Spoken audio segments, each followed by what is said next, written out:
Bonjour, je suis Laurence Thienot-Herman, présidente de l'AFM Téléthon. Je suis très fière de représenter cette association. Grâce au Téléthon, on a pu soutenir l'émergence, le développement des acteurs maladies rares et plus particulièrement évidemment l'Alliance Maladies Rares qui est avec les autres acteurs sur la plateforme et puis dans le soutien politique qui a pu être apporté jusqu'au plus haut niveau de l'État. Une date majeure pour les maladies rares, 2004, parce que pour la première fois, elles étaient dans une loi de santé publique reconnue comme un enjeu de santé publique. Pourquoi l'ont-elles été?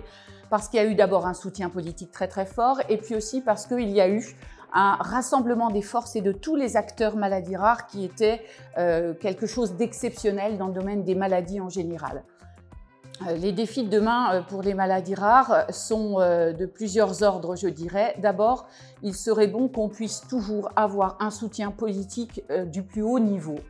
Ce soutien politique s'est un peu émoussé et on a besoin de reconquérir. Pourquoi? Parce que d'abord, les maladies rares sont toujours pas inscrites de façon pérenne dans les politiques de recherche de santé. Et donc ça, c'est un enjeu majeur. Dans les défis, vous le savez, il y a toujours cette errance diagnostique qui est au cœur des problématiques maladies rares.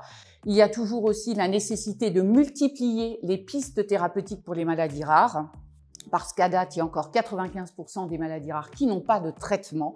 Et tout cela, on ne pourra l'obtenir qu'avec le rassemblement, la force du rassemblement de tous les acteurs maladies rares. Et au sein de tout cela, évidemment, l'Alliance Maladies Rares a un rôle majeur à jouer, mais comme tous les acteurs qui portent les valeurs communes, les problématiques communes à l'ensemble des maladies rares, pour que ces maladies rares soient vraiment encore toujours un enjeu de santé publique et pour servir l'intérêt général qui va servir au plus grand nombre de malades. Et bel anniversaire à l'Alliance Maladies Rares et surtout une très très belle année pour tous les acteurs maladies rares, toutes les familles concernées par les maladies rares.